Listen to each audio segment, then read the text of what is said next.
صباح الفل عليكم، يا رب الكل يكون بخير. انا هكلمكم النهارده على الكاستمرز اللي احنا بنتعامل معاهم في مجال العربيات. هم ليهم كده كذا نوع وهم محددين يعني. اول واحد الزبون البطيخه اللي بيخش عامل نفسه فاهم كل حاجه. انا اكسبرت. فانت بتديله المفتاح وما بتردش عليه غير كام رد: يس سير، يس سير، اوف كورس، اي توتالي اجري. وهو مش بيتكلم على نفس العربيه اللي هو بص عليها، بس ده غالبا بيشتري في الاخر. فهو مش عارف هو بيشتري ايه، بس عايز يخش يحس ان هو ايه، انا فاهم كل حاجه. اديله الشعور ده يا عم، بس اهم حاجه يشتري في الاخر. تاني واحد بيخش اللي هو يخش يقول لك انا جاي ابص على تراك، ابص على عربيه عائليه، ابص على عربيه بابين، ابص على ايوه يا عم الحاج، انت جاي تحقق احلامك هنا ولا ايه؟ طب انا مش فاهمك، انت جاي عايز تشتري ايه؟ طيب انت عايز عربيه تراك، عايز عربيه عائليه، عايز عربيه سبورت، عايز عربيه ايكونوميك، انت عايز تشتري ايه؟ يقول لك لا انا مش عارف، وبدور واحتمال اشتري كمان 3 4 شهور، وده ما بتشوفوش تاني. لو ده شكرا اتفضل.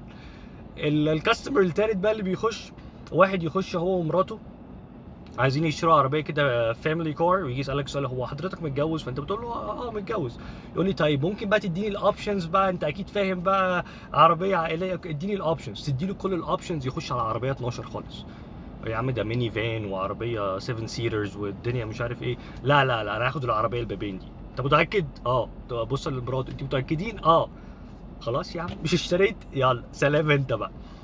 رقم 4 الكاستمر اللي بيخش، اللي عنده الكريدت بتاعه راح في داهيه وداخل عايز يعمل تقسيط، وبيسيبوا كل العربيات اللي انت تقدر تعمل لهم عليها تقسيط ويخش على العربيه اللي البنك مش عايزها.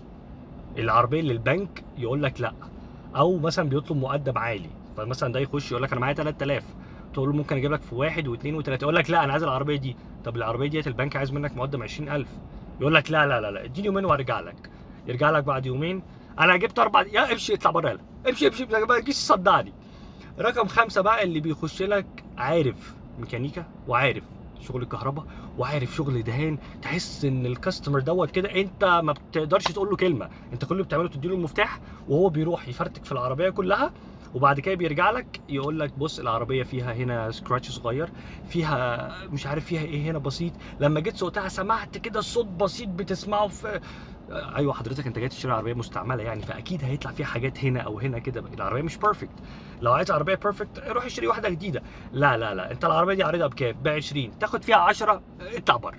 إيه بقول لك ايه، انت جاي تطلع عين انا؟ هم دول الانواع اللي احنا بنتعامل معاهم في الكار بزنس. يومكم فل.